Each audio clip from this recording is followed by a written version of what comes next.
Viewers আসসালামু আলাইকুম। আজকে আপনাদের সাথে একটি ঐতিহাসিক ভিডিও নিয়ে এসেছি, যেটা হচ্ছে যে মুক্তাগাছার জমিদার বাড়ি। আসলে আমরা জমিদার বাড়িগুলোর প্রতি খুবই দুর্বল। এগুলো আমরা আসলে খুব কাছে থেকে ফিল করতে চাই, ছুঁয়ে দেখতে চাই। এরপরে হচ্ছে যে এগুলোর যে ইট পাথর সবগুলোর সাথেই আসলে অনেক ইতিহাস লেখা।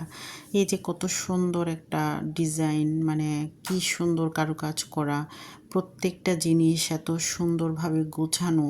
আর এখন জনমানব শূন্য, কেউ নেই এখানে। আসলে খারাপই লাগে এই রাজবাড়িগুলোতে গেলে। আমার একটু মানে মনের মধ্যে একটা শূন্যতা চলে আসে যে আসলে এখানে মানুষজন থাকতো আগে, এত এত মানুষ থাকতো। আর এটা হচ্ছে একটা ঐতিহাসিক জায়গা। এখানে ওদের গাইড থেকে শুনেছি যে এখানে নাকি লকার ছিল। এই লকারগুলোতে স্বর্ণ মুদ্রা, তারপর গয়না এগুলো রাখা হতো। তো এই লকারগুলো আমার দেখার ইচ্ছা ছিল। আমি উনি বলার সাথে সাথে আমি গিয়েছিলাম আসলে দেখার জন্য যে এই যে এদিক দিয়ে যেয়ে তারপরে হচ্ছে ভিতরের দিকে যাওয়া লাগে। তো আমার যেতে একটু সময় লেগেছে, কারণ হচ্ছে ভালোই দূরে। এই যে এদিক দিয়ে অনেক পুরনো হয়ে গিয়েছে, একদম ভেঙে চুরে হয়ে গেছে। তো এইগুলো ছিল লকার। এগুলোতে ওনাদের স্বর্ণ মুদ্রা রাখা হতো। এইগুলোতে তো আর হতো না, হয়তো বা অন্য কোথাও থাকতো। এইগুলো হচ্ছে গুপ্তধন যেখানে রাখে আর কি, এই টাইপের ছিল হয়তোবা। তো চিন্তা করছিলাম দেখে দেখে যে আসলে মানুষের মানুষের জীবন কত সংক্ষিপ্ত। হ্যাঁ, এই রাজবাড়ি এটা তো আর অনেক অনেক বছর আগের রাজবাড়ি। আর রাজবাড়িগুলোতে গেলে আমার যে জিনিসটা সবার আগে মনে হয় সেটা হচ্ছে যে আমার গিয়েই মনে হয় এই বাড়িগুলোতে তো আগে অনেক মানুষজন ছিল, অনেক মানুষের আনাগোনা ছিল। আমরা যেরকম স্বাভাবিক লাইফ লিড করি, আমরা যেরকম চলাফেরা করি, এই বাড়ি ভর্তি মানুষ ছিল। চতুর্দিকে মানুষ ওটা মানে চলাফেরা করতো, খাওয়া দাওয়া করতো, কথা বলতো, একজন আরেকজনের সুখ দুঃখের ভাগী হতো। রাজা রানীরা এই দিক দিয়ে চলাফেরা করতো, মানে কেমন যেন একটা কাল্পনিক মনে হয়। ওইখানে গিয়ে মানে একটা কল্পনার জগতে চলে যায় যে রানী এদিক দিয়ে হাঁটছে, তারপর হচ্ছে যে প্রজারা তার পিছনে পিছনে হাঁটছে, মানে সিনেমাটিক একটা ফিল চলে আসে যে ওই রকম আর কি। তো আর বলছিল যে এখানে মাঝখানে একটা ঘর আছে, এই ঘরটা সবসময় ঠান্ডাই থাকে, এবং আমি নিজেও ফিল করেছি এই ঘরটাতে গিয়ে। ঘর তো আর এখন নেই, চতুর্দিকে ভেঙে গিয়েছে। তো মাঝখানে হচ্ছে খোলাই ছিল এটা, আশেপাশে কোনো ছিল না, ওয়াল টল ছিল না। যেহেতু খোলা ছিল সেহেতু মানে একদম যাওয়ার পরে পরেই মনে হচ্ছিল যে এই জায়গাটা অন্যান্য জায়গা থেকে একটু ঠান্ডা, একটু কোল মনে হচ্ছিল।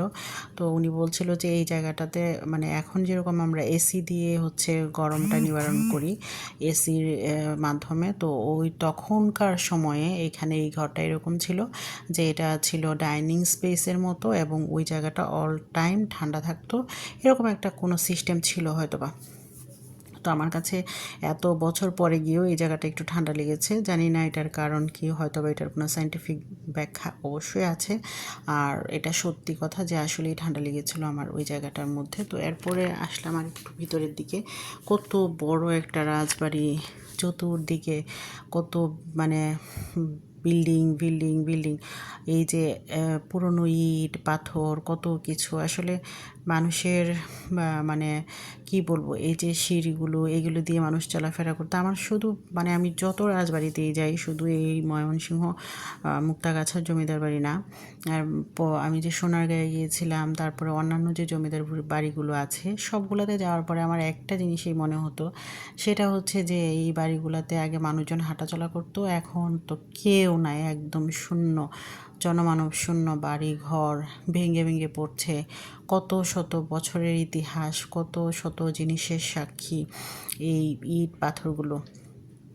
তারপরেও হচ্ছে যে ভালো লাগা, ভালো থাকা, ভালো মানে ফিল করা, এগুলোর জন্যই আসলে আমাদের এখানে যাওয়া। যে আমাদের প্রত্যেকেরই উচিত এই পুরানো জিনিসগুলোকে দেখা, পুরনো জিনিসগুলোকে স্পর্শ করা, তারপরে হচ্ছে যে এইগুলোর কাছাকাছি যাওয়া, এই যে গেলাম, অনেকেই হয়তো বা মনে করবে যে এই ভাঙা ইট পাথর এগুলাতে দেখার কি আছে। আসলে এগুলাতেই দেখার অনেক কিছু আছে। মানুষ তো সবসময় যে চাকচিক্য সৌন্দর্য এগুলা নিয়েই মানে পড়ে থাকা ঠিক না। মানুষের পুরনো জিনিসগুলো, ইতিহাসগুলো, ঐতিহ্যগুলো আমাদের জানা দরকার, বোঝা দরকার, দেখা দরকার, স্পর্শ করা দরকার।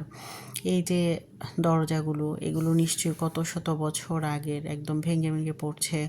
এরপরে এদিকে নাকি আমাকে বলল যে ওই বিভিন্ন জায়গা থেকে যে কয়েদিদের আসামি যারা ছিল ওনাদের এনে এখানে রাখা হতো।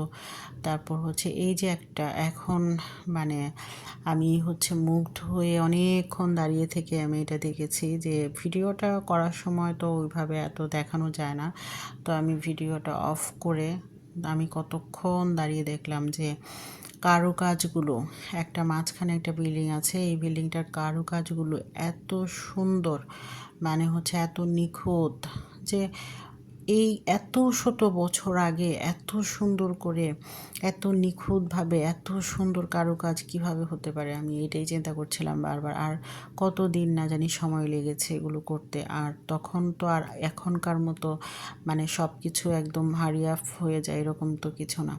তো আগে তো এই ডিজাইনগুলো, এগুলো, এই যে কারুকাজগুলো, এই যে এখানের এই দরজার কারুকাজগুলো, এগুলো এত সুন্দর নিখুঁত, এগুলো করতে নিশ্চয়ই সময় লেগেছে।